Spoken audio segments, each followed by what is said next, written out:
দর্শক সবাইকে আমন্ত্রণ বৈশাখী টেলিভিশন নিয়মিত স্বাস্থ্য বিষয়ক আয়োজন বৈশাখী হেলথের আজকের পর্বে পুরো আয়োজন জুড়ে আপনাদের সাথে আছি আমি ডাক্তার ফারজানা আলী। আমরা এই আয়োজনে সমসাময়িক বিভিন্ন রকমের রোগ নিয়ে আপনাদেরকে নতুন নতুন তথ্য এবং পরামর্শ দেওয়ার চেষ্টা করি। এরই ধারাবাহিকতায় আজ আমরা কথা বলবো শিশুদের জন্মগত হৃদরোগের প্রাথমিক লক্ষণ ও আধুনিক চিকিৎসা নিয়ে। এ বিষয়ে আলোচনায় আমাদের সাথে স্টুডিওতে উপস্থিত আছেন নবজাতক শিশু হৃদরোগ বিশেষজ্ঞ অধ্যাপক ডাক্তার মোহাম্মদ তারিকুল ইসলাম, চেয়ারম্যান শিশু হৃদরোগ বিভাগ, বাংলাদেশ মেডিকেল বিশ্ববিদ্যালয়, শাহবাগ, ঢাকা। স্যার, আমন্ত্রণ জানাচ্ছি আমরা আজকের পর্বে। কেমন আছেন? ধন্যবাদ। হ্যাঁ, আমি ভালো আছি। স্যার, শুরুতে একটু জানতে চাই শিশুদের জন্মগত হৃদরোগ বিষয়টি কি?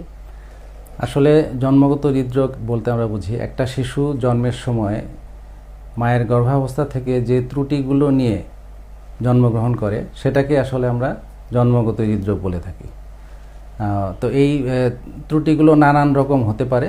যেমন হার্টে আমরা যেটা সাধারণত বুঝি যে হার্টে ছিদ্র নিয়ে জন্মগ্রহণ করে থাকি। এছাড়াও আসলে ভালভের সমস্যা এবং রক্তনালীর সমস্যা নিয়েও জন্মগ্রহণ করে থাকে।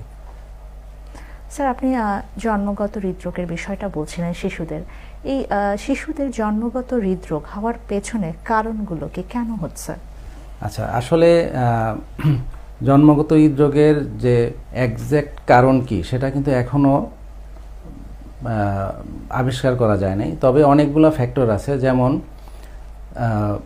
মায়ের গর্ভাবস্থায় বিশেষ করে প্রথম যে 3 মাস সে সময় যদি মায়ের কোনো অসুখ হয়ে থাকে এবং তখন যদি কোনো চিকিৎসা সে গ্রহণ করে থাকে, অ্যান্টিবায়োটিক সহ অন্যান্য যে ওষুধপত্র সেগুলো যদি খেয়ে থাকে, মায়ের যদি ডায়াবেটিস থাকে, হাইপারটেনশন থাকে, তাহলে শিশুর জন্মগত হৃদরোগ হওয়ার সম্ভাবনা অনেক বেড়ে যায়।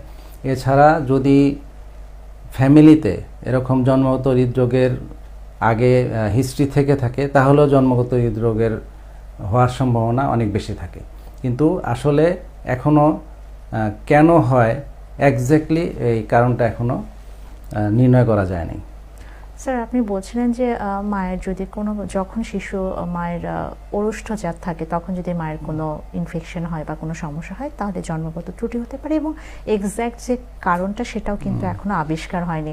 একটু জানতে চাই যে একজন মা কি লক্ষণগুলো প্রকাশ পেলে বুঝতে পারবেন যে তার শিশুটি জন্মগত হৃদরোগের সমস্যায় ভুগছেন? আচ্ছা, লক্ষণগুলোর মধ্যে আসলে কিছু কিছু রোগ আছে যেগুলো জন্মের পরপরই আসলে লক্ষণ দেখা দেয়, আবার কিছু কিছু আছে যেগুলো লক্ষণগুলো প্রকাশ পেতে বেশ সময় লাগে। আর ওভারঅল আসলে আমরা এই জন্মগত হৃদরোগকে সাধারণত 2টি ভাগে ভাগ করি। একটা হচ্ছে যে নীল হয়ে যাওয়া, মানে যাদের অক্সিজেনের অভাব হয়